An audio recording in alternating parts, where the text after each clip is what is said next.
ICT, information and communication technology. इसमें हम इसका आपका सिलेबस में जो है ये सामान्य संक्षिप्तियाँ और शब्दावली, इसके बारे में हमें जानने हैं। और इसके बाद हमें जो बातें करनी है इंटरनेट, इंट्रानेट, ईमेल, श्रव्य और दृश्य कॉन्फ्रेंसिंग की मूलभूत बातें, मतलब जैसे वीडियो ऑडियो कॉल के बारे में, इसके बारे में। और आईसीटी और सुशासन, गवर्नमेंट के जो पॉलिसीज़ है उसमें कैसे कैसे क्या क्या पॉलिसीज़ है जिसमें आईसीटी का इन्वॉल्वमेंट है, इन सब के बारे में हमें जानना है। आपका सिलेबस में इतनी है। आईसीटी के आप जानते हो कि अगर हम आईसीटी जहाँ भी बोलेंगे आप इसका शॉर्ट फॉर्म को साथ साथ फुल फॉर्म में माइंड पे याद रखना, इंफॉर्मेशन एंड कम्युनिकेशन टेक्नोलॉजी। हम देखते हैं कि वर्तमान परिदृश्य में मानव जीवन में ऐसा, हमारे जीवन में ऐसा शायद ही कोई ऐसा पार्ट होगा जहाँ पे टेक्नोलॉजी ना हो। एक आप एटीएम से पैसा निकालने जाओगे तो हमें पता हो ना हो, लेकिन उसमें भी बहुत सारा टेक्नोलॉजी होती है, सैटेलाइट का इन्वॉल्वमेंट उसमें भी होती है। इस तरह से संसार में हो रहे जितने भी नए नए जो वैज्ञानिक खोज है, आविष्कार है, इसमें इंसान के मानव जीवन में इस टेक्नोलॉजी का एक आपका स्टैंडर्ड, उसमें यानी कह सकते हैं कि मानदंड को स्थापित कर दिया गया है, जिसके बिना हम संभव ही नहीं है। आप सोच लो थोड़ी देर के लिए कि अगर इंटरनेट चले जाए या अगर आपको कहीं इलेक्ट्रिसिटी अगर फेलियर हो जाए तो लाइफ क्या हो जाती है, हमारा कुछ नहीं चलता।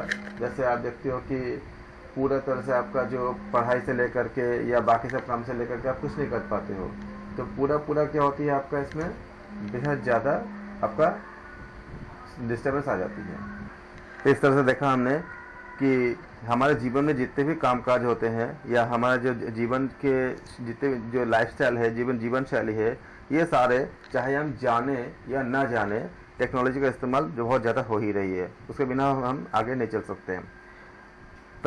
लास्ट कुछ डिकेड्स यानी कुछ दशकों में टेक्नोलॉजी का डेवलपमेंट जो है हमारे जीवन में पूरी तरह से चेंज कर दिया है। खासकर शिक्षा में इसका बहुत ज़्यादा योगदान रहा है। खासकर कोविड में देखो, मैक्सिमम पढ़ाई से, स्टडी से लेकर के और बाकी सब चीज़ें, यहाँ तक कि कुछ जगह तो एग्ज़ाम भी आपका व्हाट्सएप के माध्यम से हुई है, यानी आपका इंटरनेट के माध्यम से एग्ज़ाम्स भी हुए हैं। आप ऐसा भी हुआ है कि कई जगह पे कि आपने पेपर दिया और व्हाट्सएप पे उसको सेंड कर दिया, फिर उसको आपको वैलिड मान लिया गया उस समय के लिए, जिस समय कोविड था। इस तरह से क्या हुआ कि आपका बहुत ज़्यादा हर जगह पे हम देखते हैं कि इसका इस्तेमाल बहुत ज़्यादा हुई है।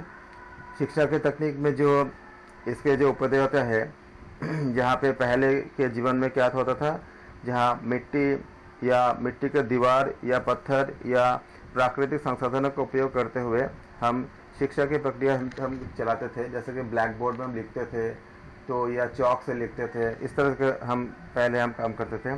लेकिन आज के आधुनिक टेक्निकल नॉलेज के आधार पर इनको हम अलग अलग तरह से, जैसे आप जानते हैं कि स्मार्ट बोर्ड आ गया है, फिर आपका मैग्नेटिक आपका इसमें इंक वगैरह के इस्तेमाल हम करते हैं, मैग्नेटिक बोर्ड आ गया है, इस सब का उपयोग करते हैं बहुत ज़्यादा।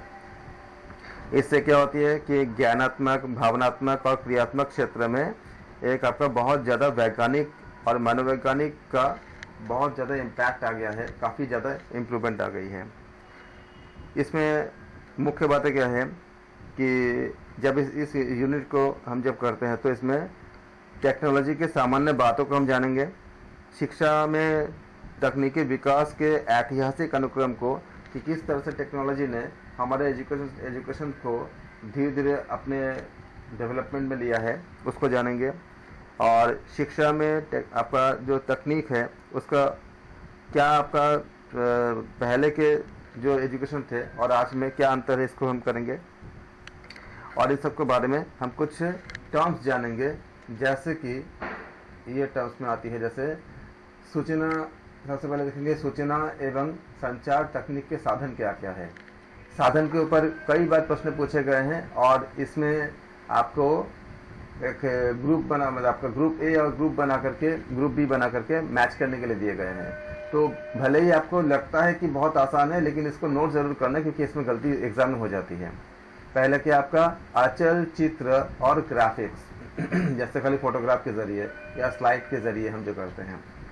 फिर आपका क्या है, क्या क्या साधन है, हम खाली डायग्राम दिखाते हैं। जैसे मान लीजिए अगर किसी को हमको स्केलेटन सिस्टम दिखानी है तो स्केलेटन सिस्टम का क्या करेंगे, उसमें डायग्राम दिखाएंगे या ग्राफिक्स के जरिए उसको हम एक्सप्लेन करेंगे। फिर प्रोजेक्शन युक्ति, जैसे क्या क्या स्लाइड्स हो गए या फिल्म स्ट्रिप्स हो गए, प्रोजेक्टर्स हो गए, इसका उपयोग करते हैं। उसके बाद और क्या हो सकता है, फिल्म स्ट्रिप्स और फिल्म के स्लाइड्स, जैसे हम डॉक्यूमेंट्री दिखाएं या इस तरह की चीज़ें दिखाएं, या कुछ पीपीटी का हम प्रेजेंटेशन करते हैं, कुछ फिल्मों के स्लाइड्स लेते हैं, इस तरह से हम इसका उपयोग करते हैं। अपारदर्शी प्रोजेक्टर, अपारदर्शी प्रोजेक्टर, ओवरहेड प्रोजेक्टर और एलसीडी प्रोजेक्टर, इसका हम डिटेल में भी बात करेंगे, अभी खाली आपको एक समराइज कर रहे हैं। Audio tape, CD player, television और रेडियो, इन सब का उपयोग करते हैं। फिल्म और वीडियो, इसका भी उपयोग करते हैं। खासकर फिल्म और वीडियो का जो उपयोग, जैसे आप देखोगे कि जो डिस्कवरी चैनल में हमें तो बहुत मतलब हमारे जब 10th और दूसरे एग्ज़ाम थे, हमें बहुत हेल्प मिली थी। उसमें डिस्कवरी चैनल में जो सोशल साइंस होते हैं उनके ऊपर अच्छे अच्छे प्रोग्राम आते थे, और आप भी फील करना कभी देख करके इतने अच्छे से समझ आता है जितने कि हमें नॉर्मल बुक पढ़ के हमें नहीं आता है, लेकिन उनके जो प्रेजेंटेशन के तरीके होते हैं, उनके जो विजुअलाइजेशन होती है, जो हमें दिखाते हैं रियल आपका जगह के, जो आपका पूरा सीन दिखाते हैं, उससे इस तरह से माइंड में बैठ जाता है कि एक बार देखा हमने तो उसको पूरा फिर हमें ज़्यादा रिवीजन करने की ज़रूरत नहीं होती थी, पूरा रेडी होता था। ऐसे आपका हिस्ट्री चैनल है, डिस्कवरी है, और भी कई चैनल्स है, नेशनल ज्योग्राफिक चैनल्स है। इसमें जो बातें बताई जाती है वो सोशल साइंस से संबंध से लेकर के दूसरे आपका जो साइंटिफिक आपका जो एक्सप्लेनेशन कुछ होते हैं, जैसे आपका भूकंप से लेकर के या दूसरे जो अलग अलग जो टॉपिक पे जो बात करते हैं, इससे बहुत जल्दी आपका लर्निंग होती है। इस तरह से फिल्म और वीडियो क्या है, सूचना एवं संचार तकनीक के साधन में बहुत महत्वपूर्ण भूमिका निभाते हैं। इसके बाद आती है एजुकेशनल ब्रॉडकास्टिंग, आप इससे फैमिलियर होंगे। इलेक्ट्रॉनिक मेल यानी email and social site platform, social site से आपको बहुत अच्छे अच्छे बात भी मिलती हैं। जैसे हमारा क्लास कभी अगर मान लो कि यूट्यूब और फेसबुक वगैरह में जाते हैं तो क्या होती है, ये सोशल साइट्स के ज़रिए ही हमारा नॉलेज को हम गेन कर पाते हैं या दूसरों तक पहुंचा पाते हैं। और ईमेल के ज़रिए भी, क्योंकि जैसे हमें कुछ मान लो कि अगर हमने कुछ नोट्स बना के भेजने हैं तो हम सबको मेल कर सकते हैं, या आपके कॉलेज के कुछ इन्फॉर्मेशन आते हैं तो आपके ईमेल में आ जाते हैं। तो इस तरह से क्या हुआ कि हम इसका इस्तेमाल करते हैं। फिर आती है आपका टेली कॉन्फ्रेंसिंग, फिर वीडियो कॉन्फ्रेंसिंग।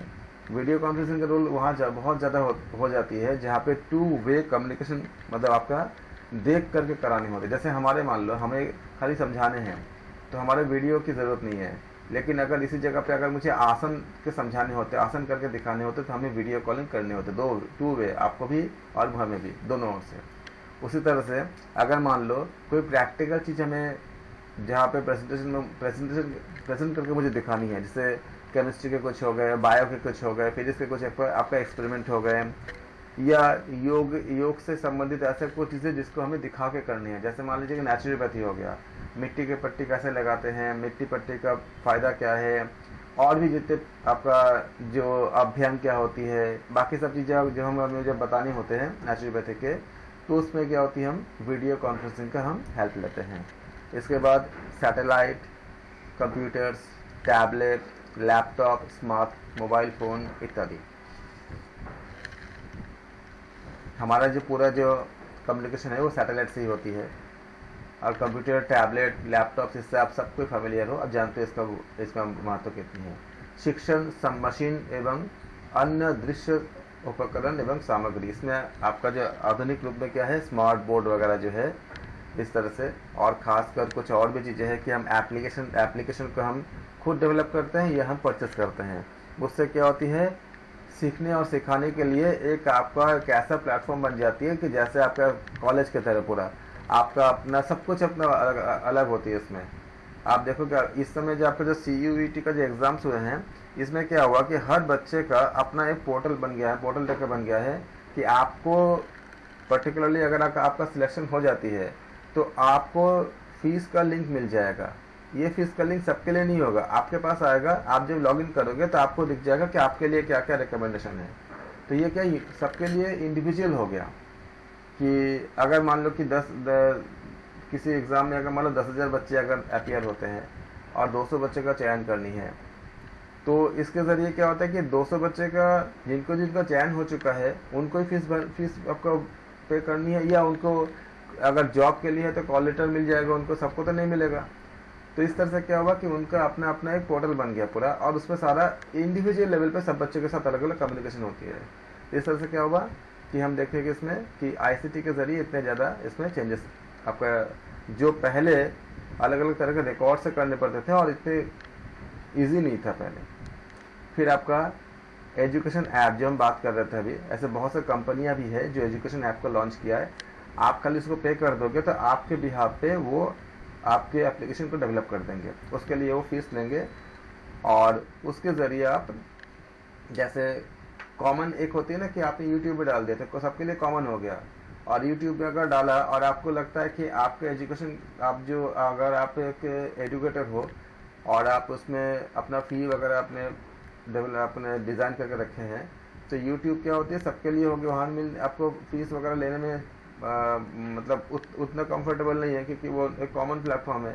तो ऐप्स के ज़रिए क्या होता है आप इसको ले सकते हो, किसी का टेस्ट ले सकते हो, फीस वगैरह के बारे में हर बच्चे का अपना अपना अलग अलग है कि एक पोर्टल टाइप का हो जाएगा, क्योंकि वो आपको ऐप्स को गूगल प्ले स्टोर या किसी और जगह से जहाँ पे आप इसको असाइन करोगे वहाँ से डाउनलोड करेंगे। करने के बाद उसमें आप वो उसके एक रजिस्ट्रेशन करेंगे। जब इसको रजिस्ट्रेशन करेंगे तो आप क्या करते हो, उनके फ़ोन पर एक ओटीपी भेजते हो, तो उससे ये पता चल जाता है कि ये उनका ही फ़ोन है। जब वन टाइम पासवर्ड ओटीपी डालेंगे तो फिर उससे आप उनको जोड़ते हो। फिर उसके बाद मान लीजिए कि अगर आपके पास 3-4 प्लान अलग अलग है, तो सब बच्चों को तो सारा चीज़ किसी ने प्लान लिया कि उनको खाली वीडियो देखनी है, उनको लाइव क्लास नहीं करनी है, तो उसके लिए क्या करते हो आप उसको कुछ सस्ता कर देते हो, पैसा कुछ कम कर देते हो। किसी बच्चे को खाली टेस्ट खाली लेना है और कुछ नहीं करना है, तो एक तो बच्चे के लिए भी फ्रीडम होता है कि उनको जितना चाहिए उतने ले, उतने का ही वो पैसा पे करे, और आपके लिए भी होती है कि जिसको जितना ज़रूरत हो उतने आप दे सकते हो। इससे क्या होगा, इससे ऐप्स में बहुत इस तरह के बहुत सारे आपका फीचर आ जाती है। अगर आप किसी का टेस्ट लेना चाहते हो कौन कैसा कर रहा है, तो इसमें क्या होती है कि किसका परफॉर्मेंस कैसी है, किसका अप जा रहा है, किसका डाउन जा रहा है, ये सब चीज़ें आप इसमें से ऐप्स में से आप इसको अलग से उसको मेंटेन कर सकते हो। इस तरह से एजुकेशनल ऐप्स पे और भी इसका बहुत सा फीचर है, आप जानते भी हो, और अब अगर आप नहीं जानते हो तो इसका हम जब डिटेल में बात करेंगे कि इस ऐप्स का क्या क्या डेवलपमेंट। ये बहुत सस्ता हो गया है, पहले बहुत महंगा था। अब जो है अगर आप एक एजुकेटर हो तो आप 10-15 हज़ार रुपये खर्च करके एक साल के लिए अलग अलग कंपनी अलग अलग ऑफर करती है। अगर आप खुद डेवलप कर सकते हो, प्रोग्रामर हो, तो बहुत अच्छी बात है। नहीं कर सकते हो तो आप उसको ऐप्स प्रोवाइडर कंपनी से आप अपने नाम से उसको डेवलप करा सकते हो, और आपको जो चाहिए उसके अकॉर्डिंग वो चीज़ें बना देंगे। आप एक बहुत एकदम बेसिक से लेके बहुत बड़े अगर मान लो प्लेटफॉर्म में काम करना चाहते हो, उसके अकॉर्डिंग आपको ऐप्स को वो डेवलप कर देंगे। इसके बाद आती है आपको गेम्स। जैसे एक तो गेम होती है जो हम लोग ऐसे गेम खेल के हम एंजॉय करते हैं, लेकिन बोलते नहीं, हम ऐसे बोलते ना कि खेल के या खेल के माध्यम से हमें सीखना। तो गेम्स भी ऐसे डेवलप की गई है जिसके ज़रिए आप चीज़ों को सीखते हो, बहुत सारी चीज़ों को सीखते हो। गेम जैसे मान लो कि अगर आपने आसन के ऊपर देखना है तो ऐसे गेम डेवलप हुई है कि किस आसन को करने से बॉडी के कौन से पार्ट में आपका क्या क्या चेंजेस आते हैं। एक 3 डायमेंशन आपका जो ग्राफिक्स के ज़रिए उसको प्रेजेंट करते हैं, तो और उसको गेम के कुछ रूल्स बना करके उसके अकॉर्डिंग उसे चेंज कर देते हैं, जिसको उससे क्या होता है कि एक तो गेम्स खेलने में हमें बहुत अच्छा लगता है, मज़ा आता है, तो उस गेम्स का आनंद भी हमें मिलेगा, और सीखने का जो लर्निंग का जो एनवायरनमेंट है वो बहुत अच्छा हो जाता है। इस तरह से गेम्स में बहुत ज़्यादा रोल प्ले करता है, क्योंकि हर चीज़ का 2 पॉइंट होते हैं ना, एक अच्छा एक बुरा। तो गेम्स के भी ऐसे हैं इसको अगर पॉजिटिव डायरेक्शन पे ले लोगे तो गेम्स से काफ़ी कुछ सीख भी सकते हो, लेकिन गेम्स के अपने अपने लिमिटेशन भी है, बहुत से बुराइयाँ भी है, उसको हमें अवॉइड करनी है, उसमें हमें नहीं जानी है। हमें खाली गेम्स का वो ऐसा गेम्स हमें खेलनी है जिससे हमें एजुकेशन या हमें ज्ञान प्राप्त हो। तो गेम्स और एजुकेशनल सॉफ्टवेयर भी है, उसके ज़रिए भी हम करते हैं। एजुकेशनल सॉफ्टवेयर क्या क्या है इसके बारे में विस्तार से चर्चा करेंगे, लेकिन अभी आप जानो कि एजुकेशनल सॉफ्टवेयर ऐसे बहुत सी चीज़ें हैं, जैसे अभी हमने बताया कि ऐप्स भी एक सॉफ्टवेयर भी होती है, इसके ज़रिए आप सब कुछ हम नॉलेज पा सकते हैं। और कुछ कुछ ऐप्स में ऐसे होते हैं जो फ्री होते हैं, अगर आप चाहो कि किसी को फ्री एजुकेशन देने के लिए और समाज सेवा करने के लिए, लेकिन ऐसा होना चाहिए कि खाली आपके एजुकेशन से ही संबंधित ही बातें हो और आपका अननेसेसरी कोई कम्युनिकेशन ना हो, या आप एक ऐसा अभी जानते हो कि ये इस तरह के कॉलेज भी आपका इंडिया में लॉन्च हो चुका है जो पूरे आपका कम्प्लीटली पूरा आपका ऑनलाइन मोड पे होंगे, एक आपका वर्चुअल मोड पे होंगे, वर्चुअल यूनिवर्सिटी की तरह, जहाँ पे आप जाते नहीं हो लेकिन हर कुछ वैसा ही है जैसे कि आप एक रियल यूनिवर्सिटी में जाके पढ़ते हो। और इसके लिए और भी बहुत से, जैसे मान लीजिए कि जो चैलेंजेस आती है वो आती है जो प्रैक्टिकल सब्जेक्ट्स होते हैं, जैसे मान लो कि मेडिकल साइंस के या बायोलॉजी के या फिजिक्स के या केमिस्ट्री के, ऐसे बहुत सी चीज़ होती है जो प्रैक्टिकल होती है, उसको कैसे किया जाए, इसके लिए गवर्नमेंट ने काफ़ी ज़्यादा वर्क कर रहे हैं इसमें। जैसे आईआईटी के जो एक्सपर्ट्स हैं, विशेष करके जैसे आईआईटी खड़गपुर, आईआईटी कानपुर, वो सारे मिला करके एक ऐसे डेवलप आपका प्लेटफॉर्म को बना रहे हैं जिसके ज़रिए आपका जो एक्सपेरिमेंट है उसको आपका थ्री डायमेंशन आपका जो ग्राफिक्स के ज़रिए ऐसे प्रेजेंट करेंगे कि आपको ऐसे इम्प्रेशन लगेगा कि आप इसको एकदम रियल कर रहे हो। बहुत अच्छे से उसको डेवलप अभी डेवलप हो रही है, काफ़ी कुछ हो भी चुकी है। एक आपका ओ लैब नाम की एक आपका एप्लीकेशन डेवलप हुई है, जहाँ पे जाकर के आप ओ लैब में अगर जाते हो तो उस जगह पे आपको सारा, जैसे मतलब 11-12 का कोई बच्चा अगर है या 9-10 के हैं, उनको अगर फिजिक्स का, केमिस्ट्री का या बायो का या ऐसा किसी और चीज़ का अगर एक्सपेरिमेंट, किसी पर्टिकुलर एक्सपेरिमेंट को देखना है, जानना है, समझना है, तो ओ लैब में जा करके उसको चूज़ करो। उसके बाद उसमें आपको सारा चीज़ें आ जाती है कि इसका जो एपरेटस क्या क्या होगा, क्या प्रिंसिपल्स क्या है, फार्मूला क्या है, कैसे कैलकुलेशन करेंगे, ये सारे उसमें दिखा देते हैं और फिर उसका एक आइडिया देते हैं। और भी कोशिश की जा रही है, खासकर इसका एक और भी है कि जानवरों को मारा ना जाए। अब क्या होता है, अगर आप मेडिकल साइंस का स्टूडेंट हो तो आपको, जैसे हमने भी किया था कि जैसे पहले की कई चीज़ों को हमें देखना होता था कि उसके बॉडी के अंदर क्या है, तो हमारे में पहले क्या होता था कि पहले सच में काटना होता था, जैसे आपका मेढक को काटना या दूसरे जो आपका जो प्राणी जो आपका जैसे अलग अलग जो जानवर होते हैं उनको काट के देखना होता था।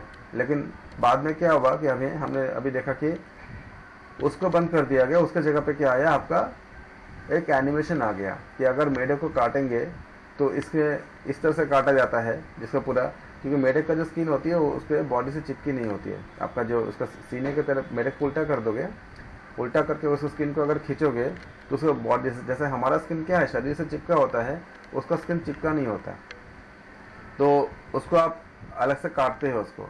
तो बिना मेढक काटे खाली आपका एक एनिमेशन के ज़रिए अगर मेढक को काटेंगे क्या क्या निकलेगा, कैसे कैसे कहाँ पे बॉडी का ऑर्गन क्या क्या है, वो सब चीज़ें आपको दिख सकता है। तो ज़्यादा किसी को हम एनवायरनमेंट को बिना इफेक्ट कराए, बिना प्रभावित किए हम पूरा एजुकेशन ले सकते हैं। उसके बाद आपका आता है कैमरा, रिकॉर्डिंग और माइक्रोफोन, इसके बारे में जानते हैं आप लोग।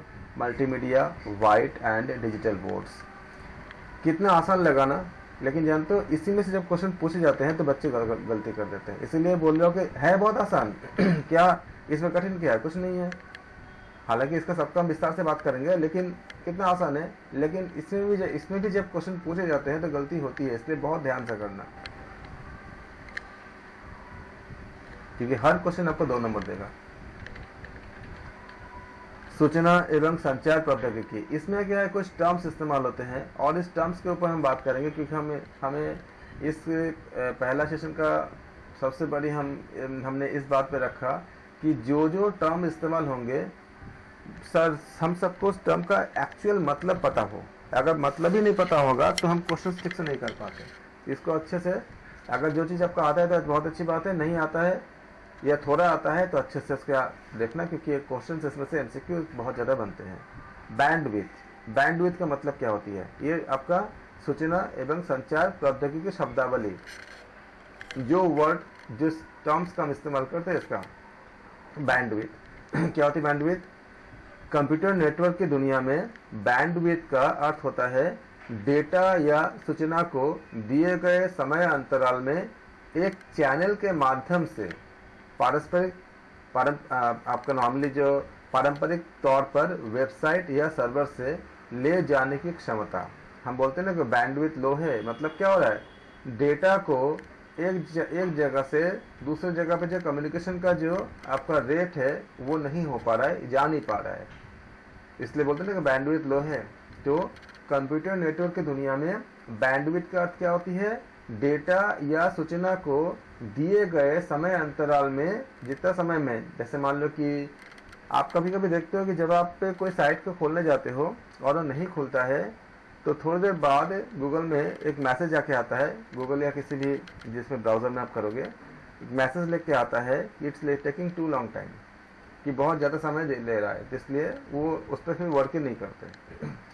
क्या होता है कि जिस डेटा आपने जो भी टाइप किया वो एक डेटा की तरह हुआ। डेटा या सूचना को दिए गए समय अंतराल में एक चैनल के माध्यम से, ये चैनल क्या होती है? नॉर्मली वेबसाइट होती है, ये सर्वर होती है, ये और भी कुछ होती है चीज़ें, और भी बहुत सी चीज़ होती है, लेकिन आमतौर पर हम जानते हो हम क्या कहते हैं उसको? वेबसाइट या सर्वर। जैसे आपने टाइप किया आपने www.youtube.com, अब YouTube किसी वजह से अगर आपका इस बात को अगर आपने टाइप कर दिया, अगर ये टाइप किया हुआ चीज़ें अगर जितने समय में जाना चाहिए उतने पे अगर नहीं गया और थोड़ा सा ज़्यादा टाइम लेने के बाद भी नहीं गया, तो क्या हुआ? इसका मतलब क्या हुआ कि बैंडविड्थ इसका काफ़ी लो है, जा नहीं पा रहा है। एक टाइम के बाद वो आपका जो वेबसाइट या आपका जो जहाँ आप इसको टाइप करते हो, जिस भी जगह पे, जिस ब्राउज़र में टाइप करते हो, वो मैसेज दे देता है कि it's taking too long time, can't reach, इस तरह मैसेज दे देता है। तो डेटा या सूचना को दिए गए समय अंतराल में एक चैनल के माध्यम से जो वेबसाइट या सर्वर नॉर्मली होते हैं ले जाने की क्षमता, इसको क्या बोलते हैं? बैंडविड्थ कहते हैं। ये क्लियर हो गया? इसको बहुत अच्छे से याद करना, क्योंकि ये अगर याद नहीं रहेगा तो बहुत सारी चीज़ों को आप समझ ही नहीं पाते हो। इस प्रकार बैंडविड्थ का अर्थ डेटा का अतरण या समानार्थी आप कह सकते हो। जैसे इस चैनल के जरिए अधिक सूचना गुजरती है, चैनल द्वारा बैंडविड्थ का अधिक उपयोग किया जाता है, क्योंकि पर्टिकुलर किसी चैनल से ज़्यादा अगर आपका इंफॉर्मेशन जाएगा तो क्या करेगा? बैंडविड्थ का ज़्यादा इस्तेमाल करेगा। आपके मोबाइल पे सेटिंग होती है, उसको अगर खोलोगे, ओपन करोगे, उसमें लिख के आता है कि आपने कौन कौन से एप्लीकेशन में कितना टाइम लगाया और कितना डेटा उसने कंज्यूम किया, इसमें लिख के आता है। जैसे मान लो कि अगर आप ओपन करोगे ना तो आप दिखाएगा कि आपका व्हाट्सएप आपका इतना ज़्यादा डेटा आपका यूज़ किया, या दूसरा जो भी आप एप्लीकेशन आप ओपन करके आप यूज़ कर रहे हो वो कितना समय तक और कितना डेटा उसने आपका यूज़ किया। तो इसके कैसे करते हैं ये कि कितना इन्फॉर्मेशन को उसने ट्रांसफ़र किया। तो ये चैनल के द्वारा क्या होती है? बैंडविड्थ का ज़्यादा उपयोग करते हैं, जो सबसे ज़्यादा इन्फॉर्मेशन को ट्रांसफ़र करते हैं। जैसे व्हाट्सएप ऑन ही रहता है हमेशा 24 घंटा, हमारा जब फ़ोन ऑन रहता है उसमें तो ऑन रहता है, तो क्या होती है कि जितने भी मैसेज आ रही है हम मैसेज भेज रहे हैं, तो क्या हो रही है? डेटा का एक्सचेंज हो रही है, तो क्या हुआ? बैंडविड्थ का ज़्यादा उपयोग कर रहा है। नॉर्मली हमारे फ़ोन, हम सबके फ़ोन में अगर ऑन करते हो तो ज़्यादातर ऐसे ही होता है कि व्हाट्सएप ही सबसे ज़्यादा लेते हैं, क्योंकि व्हाट्सएप एक ऐसा प्लेटफॉर्म बन गया है, तो हमारा जीवन का आधे से ज़्यादा काम तो व्हाट्सएप से ही होती है। चाहे किसी को बात करना हो, मैसेज करना, क्योंकि समय नहीं होता तो हम मैसेज कर देते हैं, बहुत ईजी बन जाता है। इस तरह से क्या होगा? व्हाट्सएप एक आपका एक जैसे क्रांति ला दिया है। तो इस तरह से क्या होगा कि बैंडविड्थ का अधिक उपयोग होता है इसमें। इस तरह से हम कह सकते हैं कि तार्किक रूप से एक वीडियो में, अगर उदाहरण के लिए एक ईमेल के तुलना में अधिक बैंडविड्थ की आवश्यकता होती है, क्योंकि मेल में आपका बहुत थोड़े कुछ किलोबाइट नहीं हो जाती है। जबकि एक वीडियो जब करते हो उसमें इसमें आपका आवाज़ भी रहता है और उसमें आपका पूरा वीडियो भी रहता है, तो मेगाबाइट से लेकर के कभी कभी अगर बड़े वीडियो हो गए तो इसका जीबी तक चली जाती है, मतलब आपका गीगाबाइट तक चली जाती है। लेकिन अगर छोटे वीडियो, इसलिए इसमें ऑप्शन होता है कि आप HD में देखना चाहते हो या नॉर्मल में, इस तरह से आपका चूज़ करने का ऑप्शन होते हैं। अगर HD में देखोगे तो क्या होगा, ज़्यादा डेटा का इस्तेमाल होंगे, आपका जो इंटरनेट के खर्चे ज़्यादा होंगे। तो जिस समय अगर आपके पास लिमिटेड अगर डेटा होता है तो आप उसमें HD में आप उसमें ऑप्शन होता है, HD से आप दूसरे ऑप्शन में आते हो जिससे कि आपका डेटा का खर्च कम हो। तो हमने क्या देखा, हमने कि लॉजिकली एक वीडियो में, और ऐसे ऐसे सॉफ्टवेयर भी है जिससे क्या होता है कि अगर आपको खाली वीडियो देखनी है और आपको डेटा कम इस्तेमाल करनी है तो वो अवेलेबल होती है कि आप वीडियो के जितना हो सके क्वालिटी को मेंटेन करते हुए आपको डेटा को कम कर देगा, ऐसा भी अवेलेबल होती है। तो इसलिए ईमेल बहुत कम डेटा लेता है, और जब अगर आपने ईमेल में कोई अटैचमेंट नहीं डाला तो कम लेता है, खाली आपने मेल डाला। लेकिन अगर कोई फाइल अटैच करते हो तो फाइल के अकॉर्डिंग वो उसका चेंज हो जाएगा। इसलिए गूगल में क्या होती है कि 25 MB से ज़्यादा अगर होता है तो वो फिर आपको डायरेक्टली मेल पे नहीं जाता, वो बोलता है कि वो कहाँ पे सेव कर देते हैं, वो आपके गूगल ड्राइव वगैरह में सेव कर देते हैं। बैंडविड्थ, इस तरह से आपने देख लिया कि बैंडविड्थ का अर्थ क्या होती है, और बैंडविड्थ का मतलब आपका किस तरह से हमारा किलोबाइट से लेकर के बहुत ज़्यादा से ज़्यादा हम क्या, अगर हम खाली ऑडियो में बात करते हैं तो ऑडियो में बात करने से क्या होती है, आपका टेक्स्ट से ज़्यादा आपका खर्च होती है और वीडियो से कम खर्च होती है एक ऑडियो में। टेक्स्ट में क्या होती है, जैसे आपको कुछ किलोबाइट नहीं हो जाती है, केबी में ही आ जाता है। जबकि अगर वीडियो में जाओगे तो वीडियो का मान लो कि अगर 50 MB का बना तो ऑडियो क्या होती है 50 से कम लगता है, क्योंकि इसमें वीडियो नहीं होता। तो बैंडविड्थ में कमी का एक अर्थ ये होती है कि जो चैनल होती है, चैनल की क्षमता से अधिक सूचना ले जाने के लिए जब डिमांड आती है तो चैनल की जो कैपेसिटी है उससे अगर ज़्यादा इंफॉर्मेशन ले जाने के लिए मांग के बिंदु पर एक जहाँ ज़रूरत होती है उस जगह पे, अगर जैसे मान लो कि कोई एक वेबसाइट से और किसी एक पर्टिकुलर टाइम पे बहुत लोगों ने उसका एक्सेस किया, जैसे जिस समय स्कूल के रिजल्ट निकलते हैं, एग्ज़ाम के जब रिजल्ट निकलते हैं, और उस एग्ज़ाम में मान लो कि जैसा आपका नेट का एग्ज़ाम हो गया, रिजल्ट निकल गया, और अगर कहा जाए कि इस टाइम पे, जैसे कि अगर बोला जाए कि देखो 10 दिसंबर दोपहर 12 बजे रिजल्ट निकलेगा, तो उस टाइम पे लाखों लोग उसको क्या करेंगे, एक्सेस करेंगे, जबकि उसको पहले भी नहीं था, बाद में भी नहीं था। तो वैसे जगह पर उस चैनल में जो इंफॉर्मेशन ले जाने की जो कैपेसिटी है उससे ज़्यादा क्या डिमांड आ जाएगा, और जब डिमांड आ जाता है तब क्या होती है, कभी कभी नहीं बोलते कि आपका हैंग हो गया है या साइट ओपन नहीं हो रही है, इस तरह की कई चीज़ें आती है। तो इसके जो पहले प्रोग्रामिंग होती थी वो कई जगह अलग अलग लैंग्वेज में होती थी, जैसे Perl, program event report language Perl होती थी, काफ़ी अच्छा फीचर था। लेकिन पर्ल में दिक्कत आती थी कि अगर एक साथ अगर बहुत ज़्यादा अगर एक्सेस होती है तो वो क्रैश कर जाती थी, वर्क नहीं करता था। फिर उसको टेक्नोलॉजी को से चेंज किया गया कि जिससे ये जब डिमांड ज़्यादा हो जाए तो भी वो क्रैश ना करे। तो इसका ये एग्जाम्पल था कि बैंडविड्थ में जब कमी आती है तो क्या होती है कि चैनल की जो कैपेसिटी होती है, जो कैपेबिलिटी होती है, क्षमता से अधिक सूचना ले जाने के लिए डिमांड ज़रूरत पैदा हो जाती है। जब ऐसा होती है तो क्या होती है, बैंडविड्थ में कमी। और इसका अक्सर एग्जांपल बहुत ज़्यादा आप देखते होंगे बैंकिंग सेक्टर में।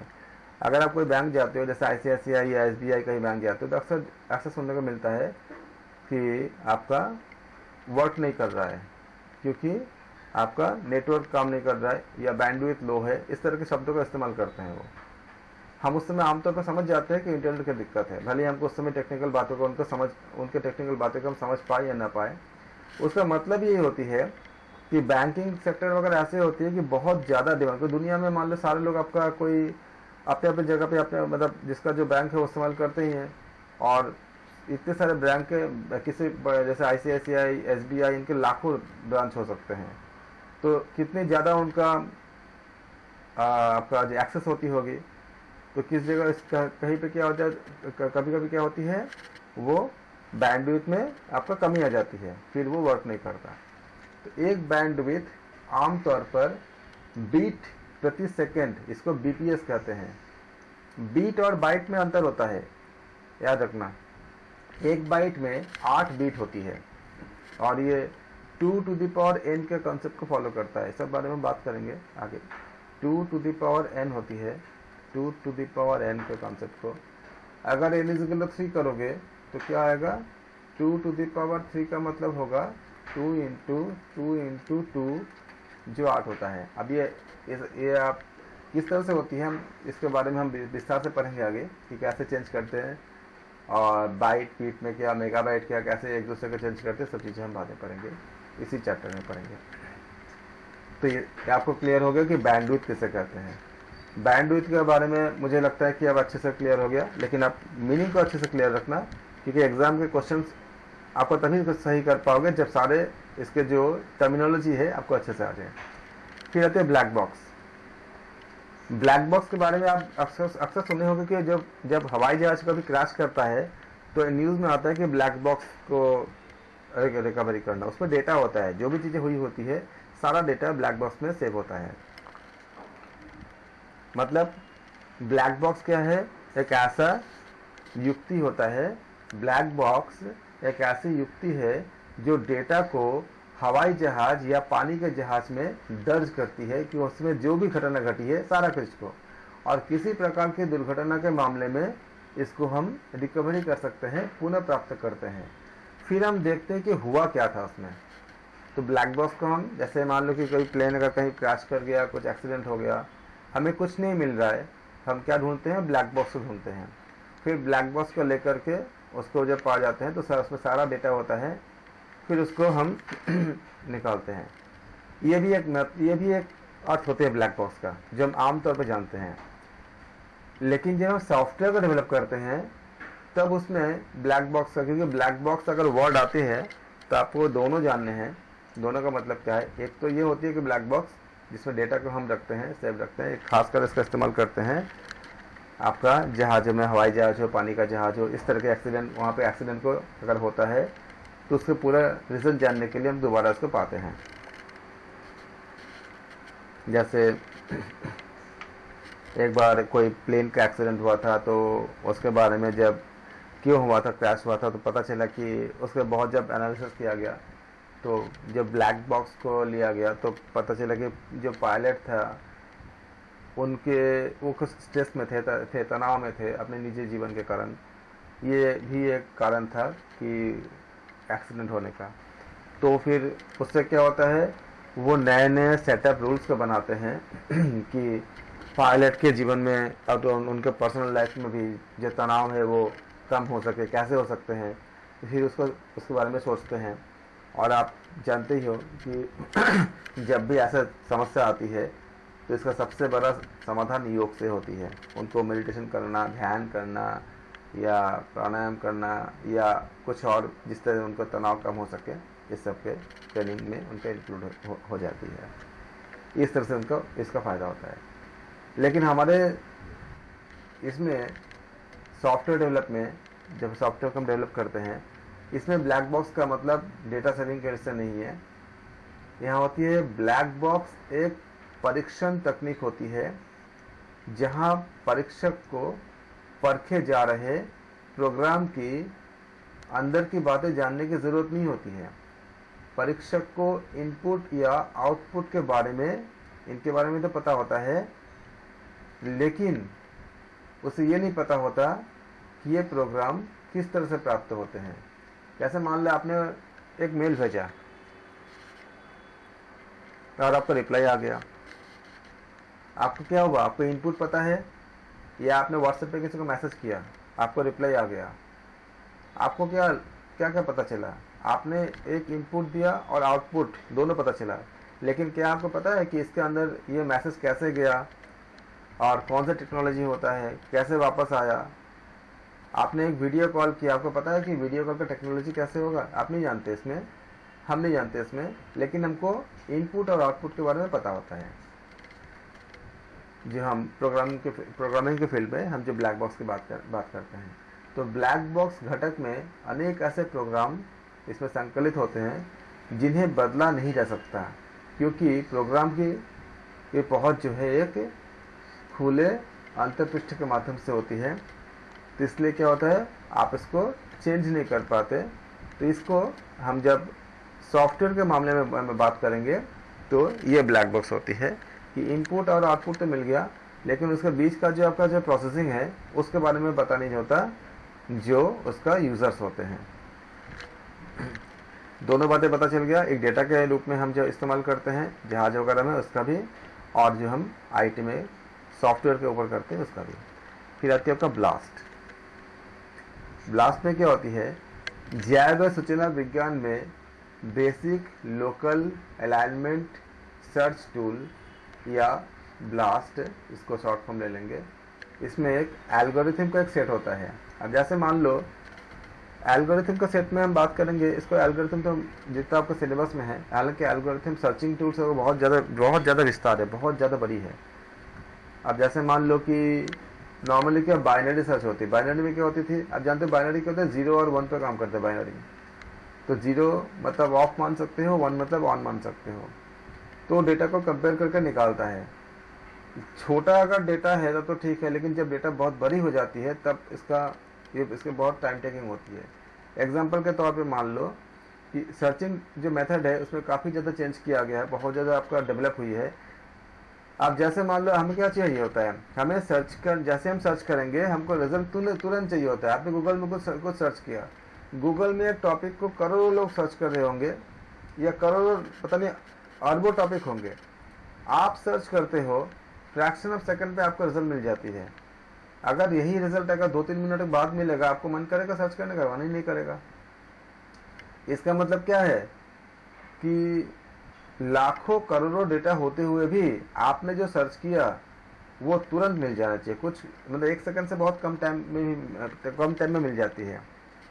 नहीं तो फिर लिख के आ जाता है कि आपका इसका रिजल्ट अवेलेबल नहीं है, ताकि आपको समय वेस्ट ना हो। ये जो सर्चिंग टूल्स होती है, अलग अलग टूल्स होती है। अब जैसे मान लो कि रेलवे के पास इतने सारे हजारों रेलगाड़ियाँ होती है, आपकी रेलगाड़ी कौन सी है, आप अगर सर्च करोगे, अगर एक एक करके कंपेयर करके अगर निकालना चाहेगा तब तो उसको घंटों लग जाएगा, लेकिन आपको क्या मिलती है, तुरंत मिल जाती है। तो ये सर्च के जो टेक्निक्स होते हैं वो अलग अलग ज़रूरत के लिए अलग अलग होती है। जैसे होती है लॉगरिथमिक टेक्निक होती है, ये पूरा मैथ की बात है। ऐसे बहुत सा टेक्निक होती है, कहाँ पे कौन सा टेक्निक अप्लाई करनी है उसको हम डिसाइड करते हैं। तो सूचना विज्ञान में basic local alignment search tool, इसको अगर मिलाओगे तो क्या हो जाएगा, बेसिक मतलब बी मतलब बेसिक, एल मतलब लोकल, ए मतलब अलाइनमेंट, एस मतलब सर्च, टी मतलब टूल। इसका शॉर्ट फॉर्म क्या हो जाएगा, ब्लास्ट हो जाएगा। इसका ब्लास्ट मतलब वो धमाका वाला ब्लास्ट नहीं, इसका याद रखना। ये क्या होती है, एल्गोरिथम का एक सेट होता है। इस एल्गोरिथम को, एक ही एल्गोरिथम हर जगह नहीं होता, ज़रूरत के हिसाब से। कि जैसे मान लो कि हमारा सर्च के, जैसे गूगल का अगर अपना अगर कुछ सेट करनी है तो गूगल का एल्गोरिथम सेट, एल्गोरिथम मतलब क्या होती है कि जो आप जैसे मान लो कि अगर आप निकालते हो एक नॉर्मल मैथ अगर करते हो कि सिंपल इंटरेस्ट निकालते हो, तो SI simple interest equal to क्या होती है, principal into rate into time by 100। तो सबसे पहले क्या करोगे, आप प्रिंसिपल के वैल्यू लिखोगे, फिर क्या करोगे, R लिखोगे, रेट होगा, फिर क्या करोगे, टाइम लिखोगे, उसके बाद क्या करोगे, उनको आपस में मल्टीप्लाई करोगे, फिर क्या होगा, डिवाइड करोगे। ये जो स्टेप्स कर रहे हो, स्टेप बाय स्टेप जो निकाल रहे हो, दैट इज कॉल्ड एल्गोरिथम। ऐसा तो नहीं ना कि आपने यहाँ पे क्वेश्चन लिख दिया, यहाँ पे आपने आंसर लिख दिया, ऐसा नहीं करते। इसके बाद कुछ आप 4-5 स्टेप करोगे, उसके बाद आपका आंसर निकलेगा। इसको हम कहते हैं एल्गोरिथम कहते हैं। तो ये एल्गोरिथम, जैसे कंपाउंड इंटरेस्ट होगा तो अलग करोगे, अलग उसका एल्गोरिथम होगा, सिंपल इंटरेस्ट होगा अलग उसका एल्गोरिथम होगा, लीनियर इक्वेशन होगा तो उसका अलग होगा। इस तरह से किस तरह के सर्चिंग हम इस्तेमाल कर रहे हैं उसके एल्गोरिथम का सेट अलग होते हैं। इसलिए ब्लास्ट का उपयोग जो है वो जैविक क्रमों जैसे प्रोटीन क्रमों या आपका जो बायोलॉजी के और भी कुछ टर्म्स होते हैं जैसे न्यूक्लियोटाइड, इसकी तुलना करने में इसमें ज़्यादा आपका ज़रूरत होती है। ब्लास्ट के साथ एक क्रम की तुलना में क्रमों के डेटाबेस के साथ की जाती है, और यदि इसके क्रम का मिलान प्राप्त होता है तो इसकी सूचना प्राप्त होती है। इस प्रकार ब्लास्ट का अनुप्रयोग दो क्रमों के संरेखण और इसमें तथा दो या दो से अधिक क्रमों के बीच में समानता की जांच के लिए की जाती है, कितनी समानता दोनों के बीच में है। फिर आपका आती है जैव प्रौद्योगिकी, बायोटेक्नोलॉजी। जैव प्रौद्योगिकी बायोटेक्नोलॉजी का मतलब क्या होती है? जैव प्रौद्योगिकी वाणिज्यिक उत्पादों के सृजन और सूक्ष्म जीवों के उपयोग या जीवन विज्ञान में हुए विकास के अनुप्रयोग है जो मानव स्वास्थ्य या पर्यावरण में बदलाव लाते हैं। जैसे हम बोलते हैं ना डीएनए का जो आपका जो डेवलप होती है या डीएनए टेस्ट करने का जो टेक्निक होती है, सब क्या है आपका बायोटेक्नोलॉजी से ही आती है सारे। कि सूक्ष्म, जैसे हमें कोविड का जो कंसेप्ट आई है उसमें जो आपका बैक्टीरिया या वायरस या जो भी आपका दूसरी चीज़ें जो आपका, इससे तो आपको वायरस है लेकिन कोविड का, लेकिन कुछ और चीज़ें होती है जो बैक्टीरिया से पैदा होती है। कुछ बैक्टीरिया हमारे लिए अच्छे भी होते हैं, जैसे कि दही में जो भी बैक्टीरिया पाए जाते हैं, और कुछ बैक्टीरिया हमारे बॉडी में डाइजेशन के लिए भी बहुत हेल्पफुल होते हैं, अच्छे काम करते हैं। इस तरह से क्या हुआ कि अलग अलग तरह के जो बायो टेक्नोलॉजी में क्या बेसिस पे जो सूक्ष्म जीव होते हैं उनका उपयोग जीवन विज्ञान यानी कि बायोलॉजी के डेवलपमेंट करने के लिए स्वास्थ्य या पर्यावरण बदलाव कैसे ला सकते हैं, इसके लिए हम क्या करते हैं, इस्तेमाल करते हैं। बहुत बड़ी स्कोप है इसमें। बायोटेक्नोलॉजी में आपका जितनी मैथमेटिक्स की ज़रूरत होती है उतनी बायोलॉजी की भी ज़रूरत होती है, दोनों मिला के होती है इसमें। इसका सामान्य अनुप्रयोग एक बहुत सामान्य उदाहरण है जो काफ़ी पुराने समय से इस्तेमाल होती है, वह क्या है? बैक्टीरियल कोशिकाओं के इस्तेमाल से दही का बनना, जो अभी बता रहा था, दही बनना। और आपके अगर आपने एनाटॉमी पढ़ा है तो आप जानते हो कि हमारा डाइजेशन में बहुत से ऐसे बैक्टीरिया होते हैं जो हमारे डाइजेशन में हेल्प करते हैं। और आप जानते हो कि जैसे हमारे जीवन में बहुत ज़्यादा रोल होते हैं इन बैक्टीरिया का, हम भले इसको ज़्यादा हम पता हो ना हो, हमें जंगलों में या नॉर्मल भी जो वेस्टेज बन जाती है, जैसे मान लो कि पेड़ की पत्तियाँ नीचे गिरी तो क्या हुआ, सड़ने के बाद वेस्टेज ही बन गया वो। हम जो कागज़ों का इस्तेमाल करते हैं या मिट्टी का या जो आपको बाकी सब चीज़ों का जो इस्तेमाल करते हैं, या मान लो कि जो पशुओं की मृत्यु होती है जंगलों में या सब बाकी जगह पे, उनका बॉडी का क्या होता है, या हमारे डेड बॉडीज कुछ तो जो हमारे जो अंतिम संस्कार जो होती है उसको करते हैं। लेकिन बहुत से ऐसे प्राणी होते हैं, जैसे आपका जानवर हो, हाथी हो गया, घोड़ा हो गया, ऐसे बहुत से जानवर होते हैं जो जंगल में रहते हैं, उनका मृत्यु होती है तो फिर वो तो पूरा सड़ के पूरा ख़राब हो जाएगा, पूरा मतलब पूरा आपका वातावरण को बहुत ज़्यादा नुकसान पहुँचा सकता है। तो वातावरण को नुकसान न पहुँचाए उसके लिए क्या होता है, जैसे ही उनकी मृत्यु होती है उसमें क्या होती है, कुछ बैक्टीरिया आके उनको खाने लग जाते हैं, और वो बैक्टीरिया जो डेड बॉडी था वो फिर डेड बॉडी नहीं रह जाता, वो कन्वर्ट हो जाती है दूसरे किसी कंपाउंड में, फिर वो मिट्टी के साथ मिलकर के आपका फर्टिलाइजर, नेचुरल फर्टिलाइजर की तरह काम करता है, जैसे नाइट्रोजन फिक्सिंग इस तरह से, या किसी और फॉर्म में ज़मीन के साथ मिल जाती है, और वो ज़मीन मिट्टी जो है नेचुरल तरीके से वो फर्टिलाइज हो जाती है नए प्लांट को ग्रो करने के लिए, पौधे को ग्रो करने के लिए। और वो पौधे से जो हमें मिलेंगे, अगर वो पेड़ बड़े से पेड़ बनेंगे तो वो आप जानते हो पेड़ का कितना महत्व होती है, हमारे जीवन में इस तरह से उनका उपयोग होगा। या फिर दूसरे जो हम आहार के लिए, जैसे आपका खेती बाड़ी के लिए इत्यादि की वजह काम आता है, उसके लिए उपयोग करेंगे तो हमारे जीवन को बनाए रखने के लिए हमें आहार मिलने में उपयोगी होता है। इस तरह से जो बैक्टीरिया होते हैं उनका बहुत बड़ा स्कोप होता है। और बैक्टीरिया का एक और भी होता है, आप देखोगे कि अगर आप मान लो कि आम का गुठली, आपको आम का पेड़ लगानी है, क्या करोगे, गुठली लोगे आम का, उसको लगाओगे तो आप क्या देखते हो, सबसे पहले उस आम की गुठली को जब लगाओगे तो कुछ समय के बाद देखोगे कि उसे पानी चाहिए होता है।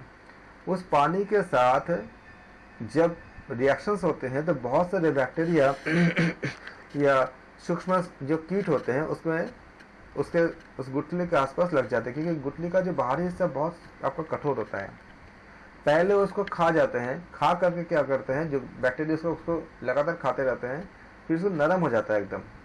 जब नरम होती है तब जा कर के जो बॉटनी का जो मैकेनिज्म है उसके ज़रिए उस गुठली के अंदर से एक पौधा निकलती है, आम का पौधा, फिर वो इतना बड़ा प्लांट बनता है। तो सोचो कि बैक्टीरिया या जो सूक्ष्म जीव होते हैं कितने रोल होते हैं हमारे जीवन में, डायरेक्टली या इनडायरेक्टली। इन सब का जो हम अध्ययन करते हैं, एक साइंटिफिक, एक तो होती है कि हो रही है नेचुरली, और दूसरा क्या है, हम इसको साइंटिफिकली स्टडीज़ करते हैं, करके उसको जहाँ ज़रूरत हो उसके अकॉर्डिंग हम उसका जो रेट है, उसका स्पीड को हम कम या ज़्यादा करके या और कुछ बदलाव करके हम नई चीज़ों को करने की कोशिश करते हैं।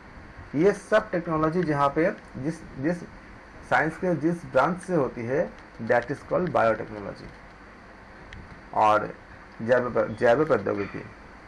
और इस बायोटेक्नोलॉजी का कितनी ज़्यादा रोल है, आप जानते हो कि अगर किसी का डेड बॉडी को अगर हम आइडेंटिफाई नहीं कर पाते, जब से किसी एक्सीडेंट हो गया, ऐसा कुछ होता है, तो हम क्या करते हैं, हम डीएनए टेस्ट करते हैं, DNA test, deoxyribonucleic acid, उसका टेस्ट करते हैं।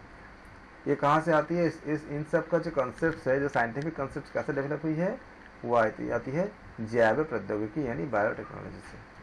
तो बायोटेक्नोलॉजी का इतनी ज़्यादा रोल होते हैं, इसके बहुत ज़्यादा रोल है, लेकिन हमें बहुत ज़्यादा डिटेल में नहीं जानी है सिलेबस के अकॉर्डिंग, तो हम बहुत छोटे में आपको बता रहा हूँ। जैवमिति या बायोमेट्रिक्स जीव विज्ञान का एक ऐसा भाग है जो जीवित वस्तुओं के अध्ययन के लिए सांख्यिकीय अनुप्रयोगों का इस्तेमाल की जाती है। अब देखो, जब आपको क्वेश्चन आएंगे कि इनके दोनों में अंतर क्या है, आप जैव प्रौद्योगिकी समझ गया, बायोटेक्नोलॉजी, जैवमिति क्या होती है, जैवमिति या इसको बायोमेट्रिक्स भी कहते हैं इंग्लिश में बोलेंगे तो बायोमेट्रिक्स और बायोटेक्नोलॉजी में अंतर क्या है, बायोमेट्रिक्स एक जूलॉजी का यानी जीव विज्ञान का एक ऐसा भाग है जहां जीवित वस्तु याद रखना, डेड नहीं, जीवित वस्तुओं के अध्ययन के लिए सांख्यिकीय अनुप्रयोगों का, मतलब स्टैटिस्टिकल, आपका पूरा उस सांख्यिकी के मतलब जो स्टैटिस्टिकल जो एप्लीकेशंस होते हैं उन सब का इस्तेमाल करते हैं, किसमें, बायोमेट्रिक्स में। तो जैवमिति या बायोमेट्रिक्स जीव विज्ञान का एक ऐसा भाग है जहां जीवित वस्तुओं के अध्ययन के लिए सांख्यिकीय अनुप्रयोगों का इस्तेमाल करते हैं। बायोमेट्रिक साधनों का व्यापक उपयोग वृद्धि, जैविक समानताओं में अंतर, व्यक्ति के बिहेवियर, पर्सन के जो बिहेवियर होते हैं, व्यक्ति के व्यवहार और शारीरिक विशेषताओं के आधार पर उसके प्रमाण में किया जाता है। तो बहुत ज़्यादा इसका स्कोप है, इसका एरिया है।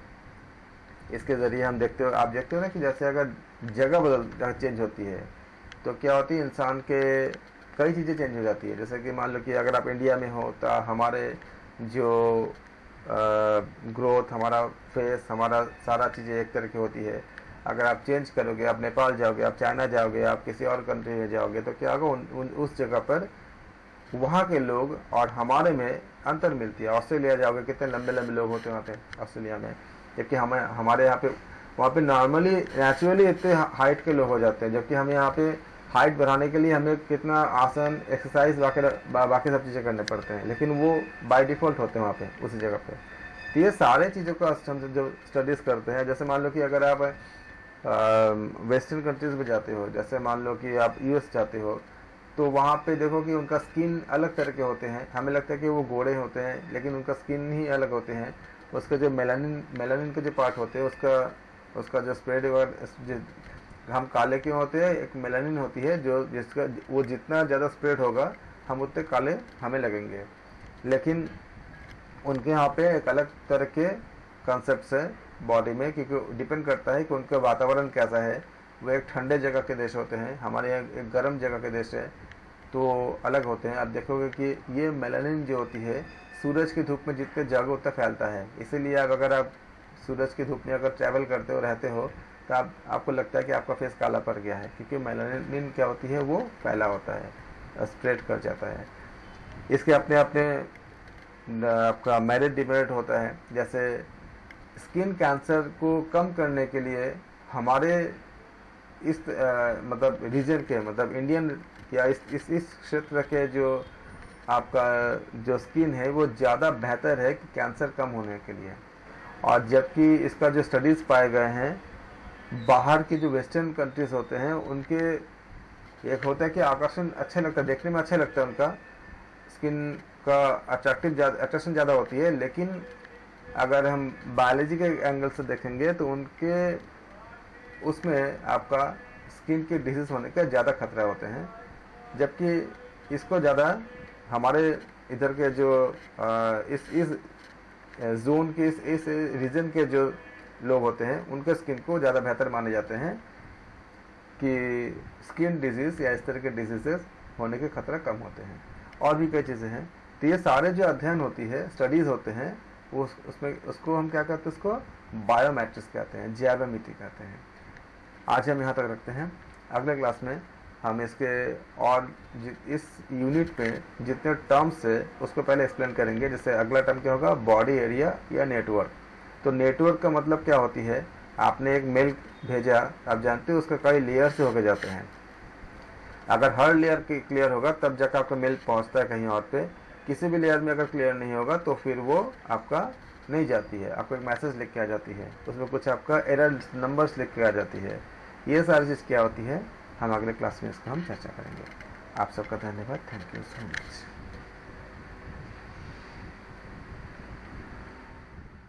मच।